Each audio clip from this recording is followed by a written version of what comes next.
No one has tried more diet trends than Gen X. Try to convince me otherwise. Atkins, South Beach, non-fat, cabbage soup diet, grapefruit diet, liquid diet, Jenny Craig, Weight Watchers, Slim Fast. Stop the insanity. We have been on and off enough roller coasters.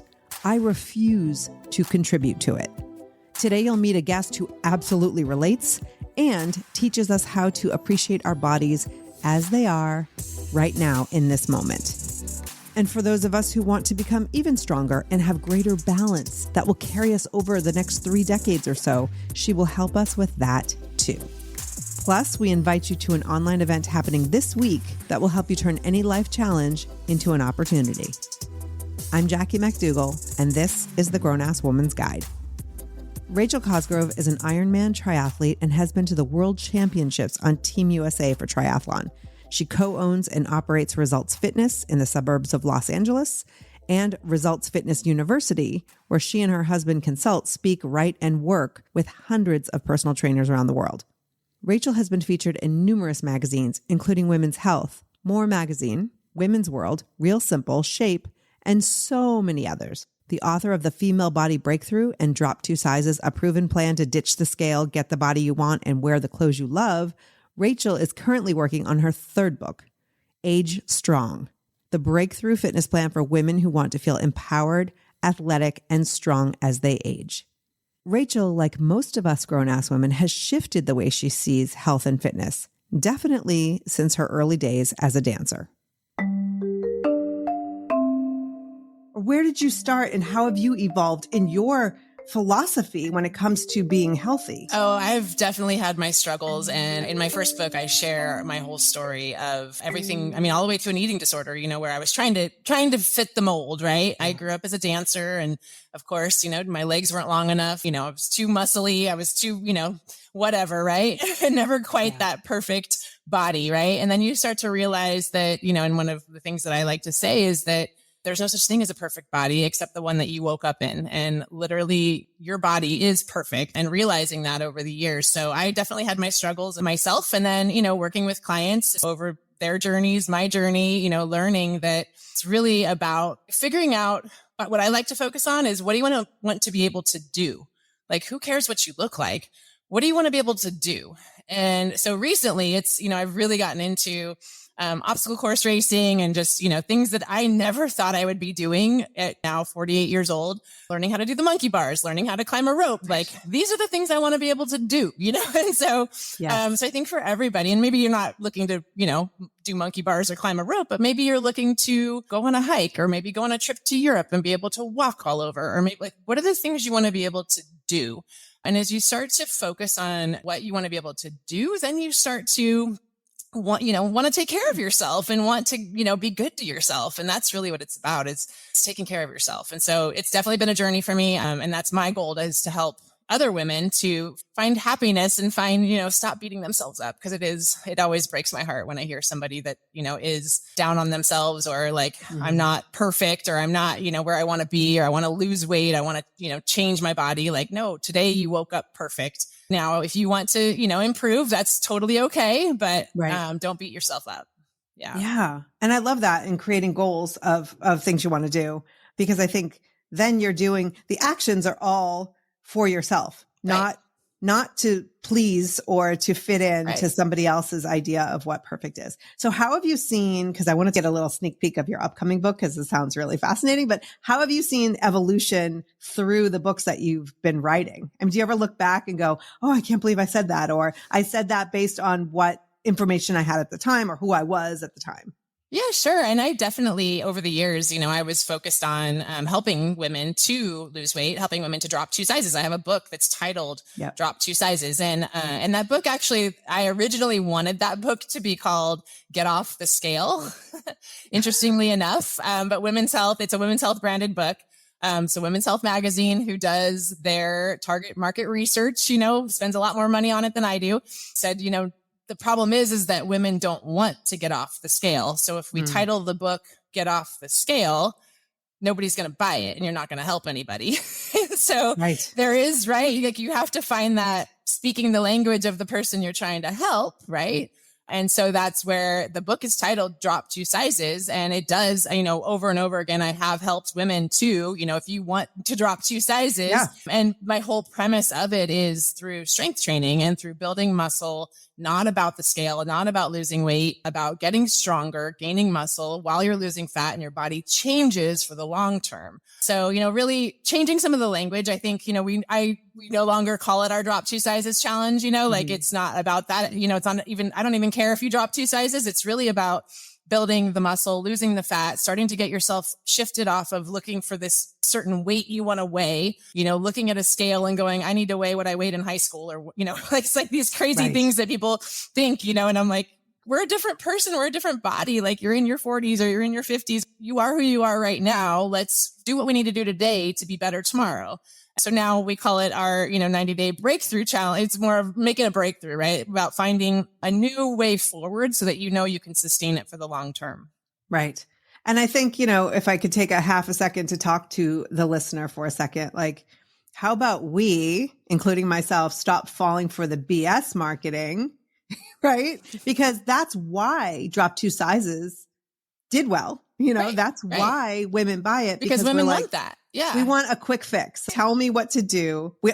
I've said it, Rachel. I've said it. Like, just tell me what to do and I'll do it. Right. By the way, no, I won't. It has to come from within. It has to, yes, with a coach, with somebody who can hold me accountable. But when it comes to showing up and putting on my shoes or creating a meal that feels good, that's on me. Yeah. And if you don't want it, I can't help you. Right. Like, and I think a lot of people beat themselves up because they start a really hard diet or start a really hard training program and they can't keep it up. And then it's like, I'm a failure. And no, you're not a failure. It just wasn't important enough to you. It didn't matter. It wasn't like eating fish for breakfast every day wasn't important enough to you. There's other things that are way more important in life than that. And so figure out what's important to you. And that's where figuring out like, what is your why? Like what would motivate you to take care of yourself? And, and I think for a lot of us, and this is my new book is called Age Strong, and it's about aging strong. And it's about, thinking about what do I want to be able to do when I'm in my 60s, 70s, 80s? Like one of our clients, her turning point when she joined our gym was she realized she was active her whole life and then had started to have aches and pains and things that, were hurting and couldn't do as much. And her turning point was realizing she couldn't carry her grandbaby and walk upstairs. She was like, I don't have the balance. I don't have the strength. And that was her like, I got to do something moment in her 50s and came into our gym and joined. And first thing we started her with was like doing a step up. And then it's like she started and she right away was like, this is nothing. This isn't going to do anything. She tells the story of how she remembers that first workout and like how it didn't feel like a whole lot. But then over the years, now she's in her 70s. And that's the cool part is we have clients that have worked with us from a lot of them joined here in their 40s or their 50s.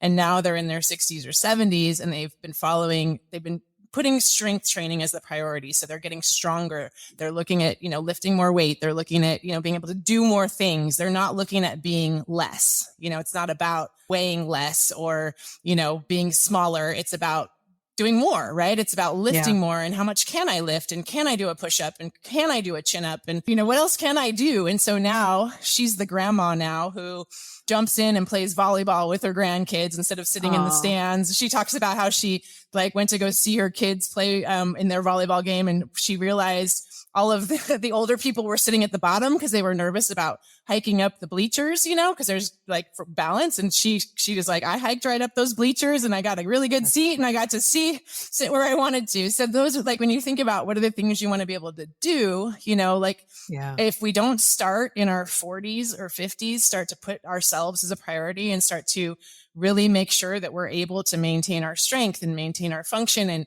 feed ourselves food that's going to give us what we need, then it's going to get harder and harder to be able to do the things we want to do. Absolutely. I think sometimes we don't make the connection. So for me to do a pull-up is not just, I don't just show up at the pull-up bar with like a little assist and try to do pull-ups every single day.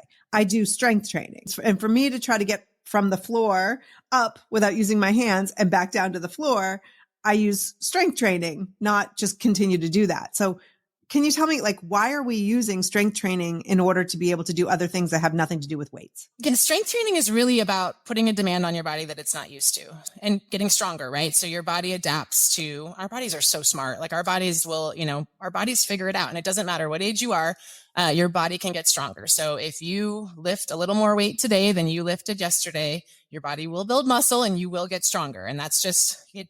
It's just the law. Like it's part of physics. Yeah. It's what happens. And so, that's the cool part is you have control over that. Like I think for so many of us as women, especially going through perimenopause, menopause, like things start to feel like I don't have control, whether it's your hormones, whether you're not sleeping well, you're, everything, right? Emotions. And a lot of times you can feel so out of like, I don't have control over a lot of the things, that are happening with my body. But one thing you do have control over is you can get stronger tomorrow than you are today, And so, yes, being able to strengthen your muscles, using a functional strength training program, you're going to find that by doing that strength training program, a progressively overloaded strength training program that over time, starts with exercises that meet you right where you're at, that may not seem really difficult, but then as you get stronger and as you're building, and then you look back and go, oh my gosh, look at how much stronger I've got.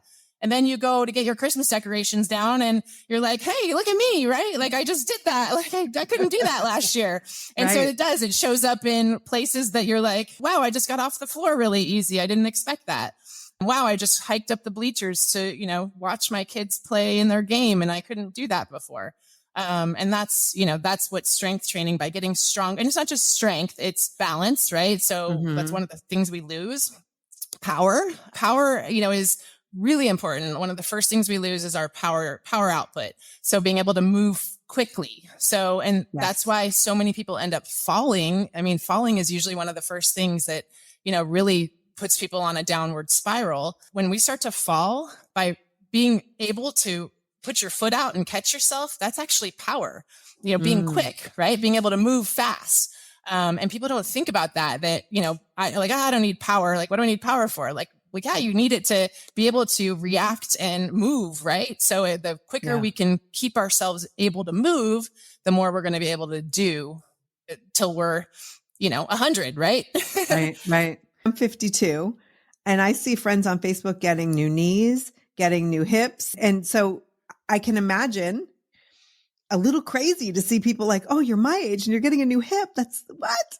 But I think we start to downward spiral, right? Where it's like, I have this pain in my hip or I have a new hip or I have this back thing. So I better take it easy. But is that true? Or we just need to find the right way to actually train? Yeah, you can always work around. I mean, when you do have an injury and it sucks to get injured and it's hard. And that's definitely, like you said, right? When you get an injury now, I'm not doing anything, right? Yeah. It's like, I'm going to sit on the couch and, wait till I heal. But in the meantime, now the whole rest of your body is getting weaker, right? So now you're setting yourself up for another injury. By building strength around each joint, you're going to end up, making sure that that joint is stronger.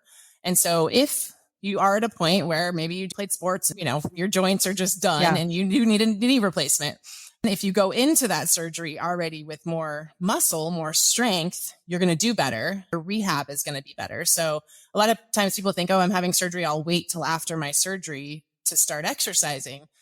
And I'm like, no, let's start now because we can actually build up your strength, not only around that joint, but around, in your whole body. So that when you do have to take time off to rehab your injury, you have a buffer, you think of it like that, like a buffer to, if you do lose a little bit of strength, you're not going from already weak to really weak, right? Now we're going from, we're strong and now we're still going to be able to do what we need to do. So your body will maintain to a level and then you can get right back in. And then as soon as you can start to work the other areas of your body.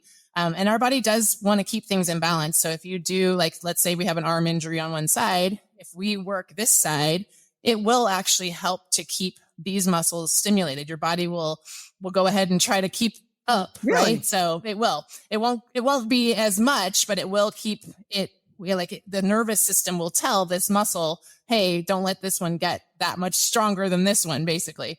It's not going to let you all of a sudden be like, boinky, like this arm's like huge and this arm's like nothing, right? It's like Popeye and olive oil. Yeah. So it will keep some sort of balance. So it is worth getting back into working out as soon as your doctor says, you can start doing anything. And so Right. we always like to try to find ways to work around. One of our clients had shoulder surgery and he's been doing, one arm deadlifts and things with, a bar. And so it's like, there's always ways to do stuff. Yeah.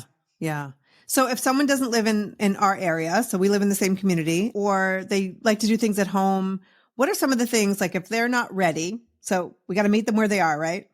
What are some of the things that we can do today just to get started? Like, let's take some baby steps.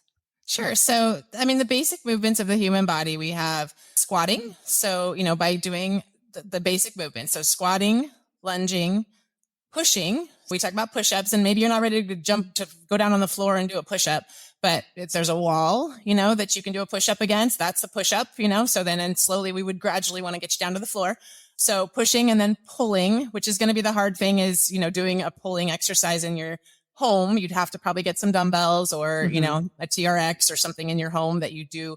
I do recommend, if you are going to try to work out at home, to invest in a home gym. Again, like, make yourself a priority. We started this conversation. It's easy to go, I don't have what I need, and then not do it. Like, if you are going to work out at home, if, a lot of people over the past few years with, everything pandemic, it's like a lot of people set up some serious home gyms, and that's okay. If that works for you, you got to find what works. And so, if having a home gym is what you want to do, then invest in some dumbbells, invest in some equipment so that you have what you need to be able to really start to progress yourself and start to, really get yourself on a path so that you will start to feel stronger. Right. I'd say that's definitely one of the things, that I think people, when they work out at home, because you end up not taking it as seriously, take it seriously, if that makes sense. If you're going to do it at home, put it on the schedule, have a dedicated area, no disruptions. I know, some people, like, their garage is their workout, they go to the garage and it's like, don't bother me, I'm working out. Make it so it's your designated time for you, that you can really get a workout done, and that you're not just, okay, I'm going to do a few squats here and call that my workout. Let's figure out how to take it seriously. Even if we're going to be at home, you can do it. You can do a really good workout. Right, right. Working out at home can be an awesome way to fit in fitness, but it can also be isolating and a little lonely, but you don't need to do it alone. We offer remote coaching now. I think most trainers, most gyms offer a remote option. Oh, that's cool. Because, we had to pivot and adapt over the pandemic. Yeah. And so that's definitely, it's something you can usually find. I am a big believer in coaching, not just for physical, but a coach for my business. I think all of us as grown-ass women, we need to hire experts to help us to be our best. And I think, I know for a lot of us, we always think, I'll just do it myself. But it's so much, better and in such a better use of your time if you get somebody who's an expert at what they do and helps you with a program, so that you don't have to try to figure it out. You're busy. You're good at what you do. Do what you do, and then check in with your expert to help you figure, here's your program. Here's what you need to do. And we use a whole software where we can communicate, and you can send, cool. We can make sure you're doing everything right. But That's I would take it seriously. Decide you're going to do this, and then really put it as a priority. Right. I think that's one of the greatest lies we can tell ourselves is, I can do this myself. Exactly. Right after, I'll remember this even if I don't write it down. Yes, which we all know. Yep. Oh my gosh. So I love that, because accountability for me, and I think for anyone, and so a lot of the women who listen are also grown-ass creatives. So they may own a business, they may provide a service or do anything. And I consider you to be one of the grown-ass creatives, because even though your job isn't, quote unquote, a creative job, right? You own a business and you own a university, which we're going to talk about in a second. You do your content, you market that business. So you're both, right? And so I think about resilience, and you talked a little bit about COVID. Many gym owners, when the pandemic hit, were just wiped out. They couldn't sustain. You also train other gym owners how to run their gyms. So not only are you trying to deal with a pandemic, now you have to coach people while you're dealing with a pandemic. How the hell did you do that? Oh my gosh. So 2 businesses that were both very affected by the pandemic. And it literally was like the rug being pulled out from underneath us, because it was so fast. Our gym was shut down, and we were in the hardest, one of the hardest counties in Los Angeles, where we were shut down first. So we actually, that weekend before everything shut down, we had one of our masterminds. So we had gym owners here in Santa Clarita from all over the world. We were all together that weekend before doing a mastermind. It was just a business mastermind. None of us knew what was coming. Right. We were just all together. But as the weekend was going on, things were getting weirder and weirder. It was like that weekend when people started like going crazy buying toilet paper and like, everyone started getting phone calls from their gyms. Like people are, starting to get worried, asking if we're going to take any precautions. And, so it started to just like unfold. And so we were all together, thankfully.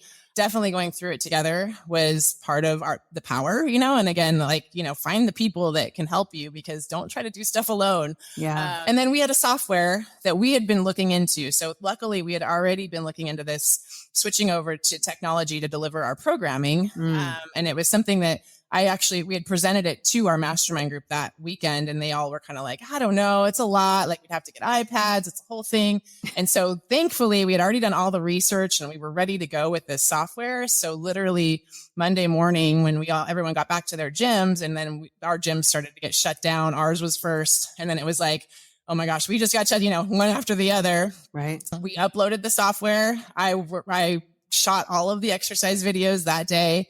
I told everybody, you have a program ready to go for your clients. It's a bodyweight program. We can get them all uploaded.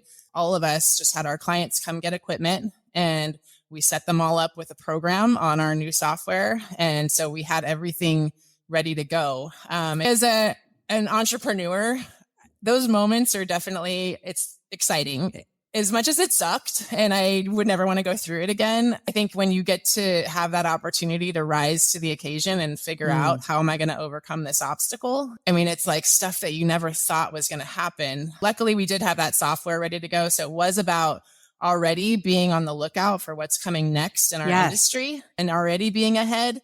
That was definitely worked out well for us. So it's definitely been a leadership, lesson in leadership. And I'm thankful for the lessons. I wouldn't want to do it all again, but that did make me a better business owner, made me a stronger leader, and really feel like, all right, what's next? Like, I got this. Right. Bring it on. Yeah. And do you think the pressure of having all these other gym owners like looking to you for solutions, that you were like, I better figure this out? Yeah, for sure. So if I can't show up for them, then like if we give up, how do I tell them to keep persevering? Right. Right. And so definitely it's, I think there's so much power in being with other people and this is such a great thing that you're doing for grown ass women. It's like, hey, like if we all stick together and figure this out together, and we're not here to judge each other. We're not here to say you're doing it wrong. We're here to go, what are you doing and what's working? Because I'm trying to figure out what's working too. Right. And we can together figure this out faster. And so I think there's speed in a group of people. Right. So I think that was our secret, was really that we had a group of people that were all like-minded, that all were looking to, make it through and show up. And our main thing was show up, like just keep showing up for our clients. Like, and it doesn't matter how hard it is. We're just going to show up tomorrow, and we're going to show up the next day, and we're going to show up the next day, and we're going to figure out how to show up. So that became our mantra, was just show up. And I think that goes for all of us. Like some days you don't feel like showing. And I'll tell you, there were days during that it was like, I definitely had some ugly cry days where I was like, this is hard, but you know what? Our clients need us, and we need to figure out how to show up tomorrow, and our gym owners need us. And so, for sure that, that kept me going. You talked about it right from the beginning, showing up for yourself. Yeah. And making yourself a priority. And you had these people who were counting on you, and that was a reason to show up. And I think there are a lot of women who have these people counting on them, and they use that as an excuse to not show up. Right? My kids need me, my significant other, maybe aging parents. So how do you direct those people who really do? If you look at their lives, you're like, girl, you have a lot going on. Right. How do you help her show up for herself anyway? I think it's realizing you're going to be even better for those people if you carve out just even like a couple hours a week for you. I mean, just a little bit of time every day for yourself. You're going to have so much more to bring to the rest of the people. And like, you're right. Like so many women have so many people dependent on them. I mean, imagine if she goes down, and you got all these people dependent on her. Right. Yeah. So starting to realize that if you're not showing up for yourself, then there is going to be a point where you're not going to be able to show up for the people who need you. And I think you owe them that. You owe them to be your best. And the only way you can be your best is if you show up for yourself. And so make that a priority so that you can give the people that need you the best you.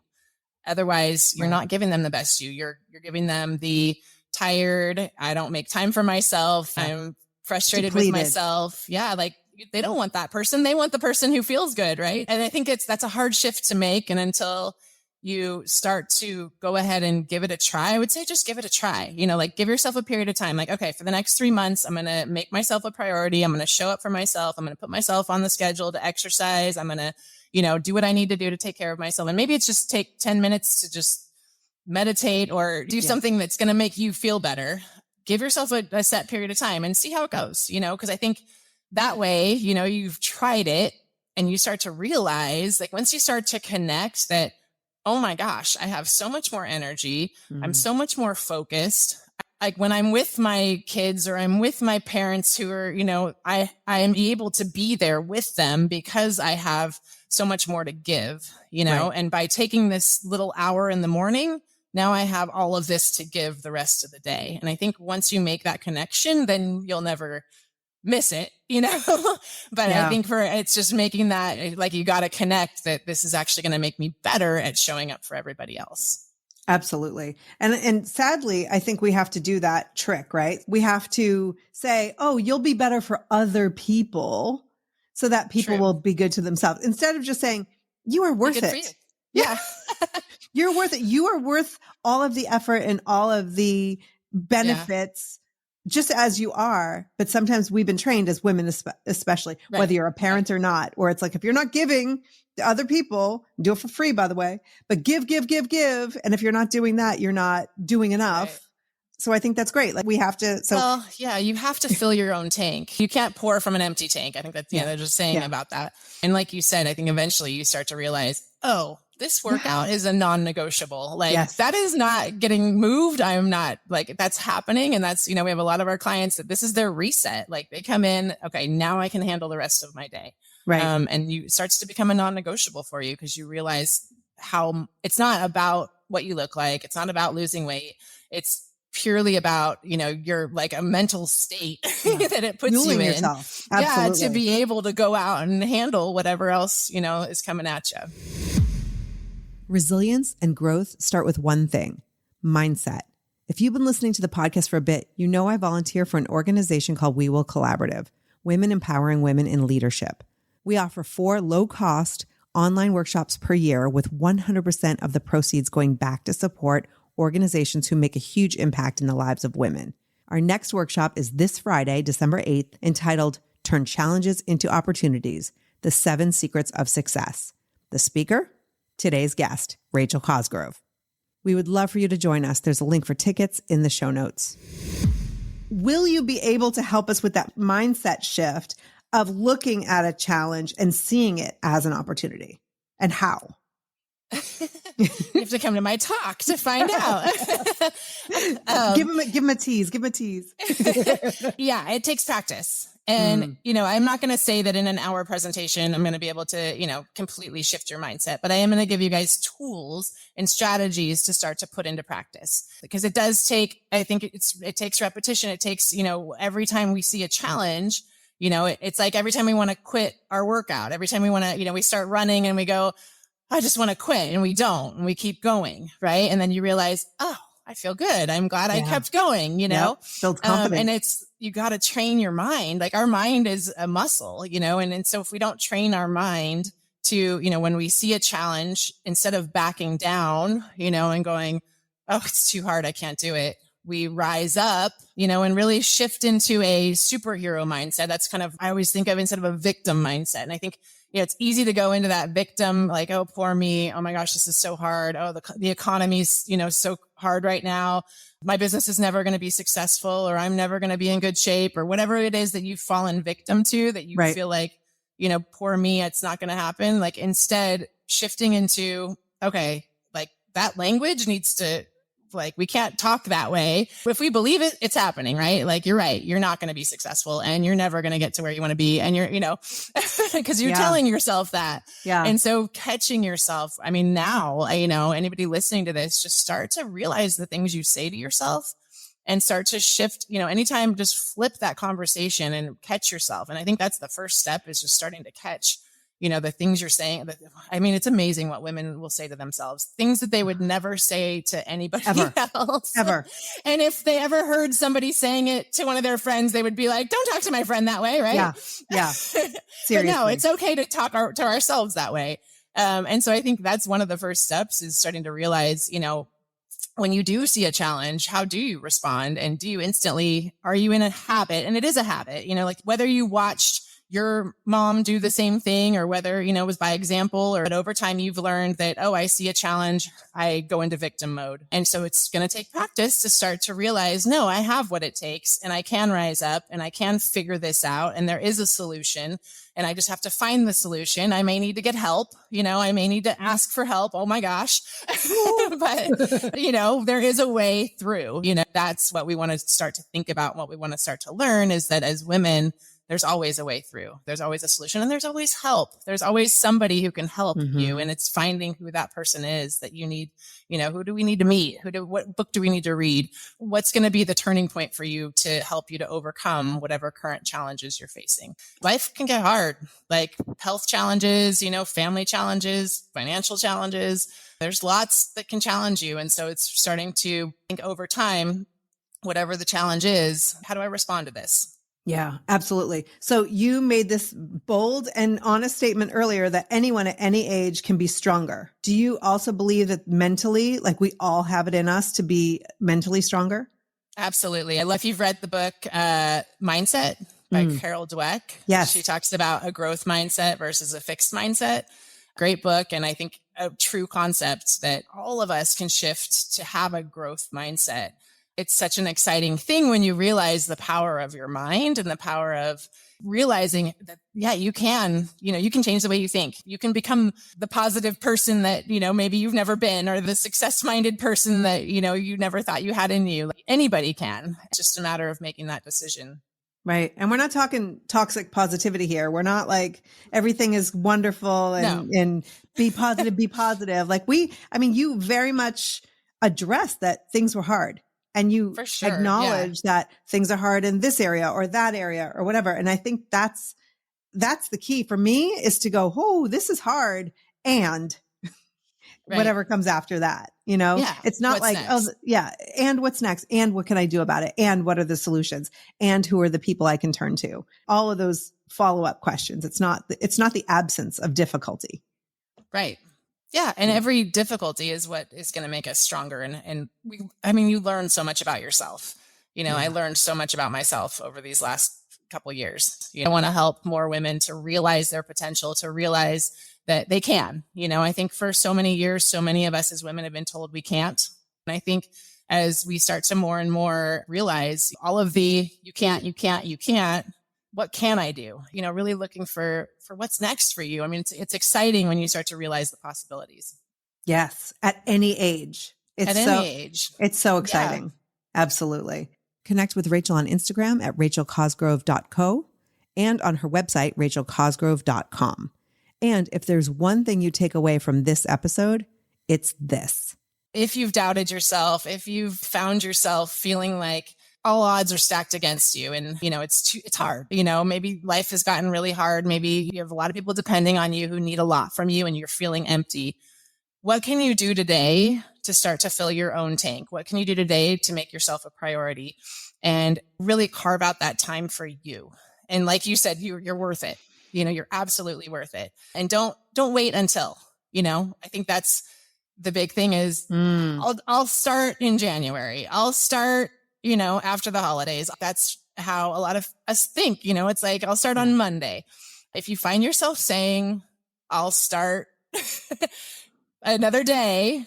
No, today's the day. Like some days today, right now, what can you do right now? And it doesn't have to be a major overhaul. Yes. Maybe you go buy yourself a pair of dumbbells. That's what I'm going to do. And, maybe I'll grab Rachel's book and I'm going to start, reading through that and I'm going to start getting myself inspired. So what can you do today to take action to make yourself a priority? Thanks so much for listening. For more information, links to related episodes, and a transcript of this episode, visit grownasswoman.guide/episode 194. And let's connect on social at grownasswoman.guide. Until next time, you are a grown-ass woman. Act accordingly. The Grown-Ass Woman's Guide is produced by Grown-Ass Creative, a media and marketing agency powered by grown-ass women over 40. Spring has sprung, and with the change of seasons, sometimes comes an increase in vitality. If you're feeling in the mood for a little more personal time, may I suggest Coconut. Coconut is all about providing clean and natural ingredients when you're enjoying your most intimate moments, with or without a partner. Naturally safe products developed by people who are obsessed with quality. Get 15% off with promo code GROWNASS at grownasswoman.guide/Coconut. That's 15% off with promo code GROWNASS at grownasswoman.guide/Coconut.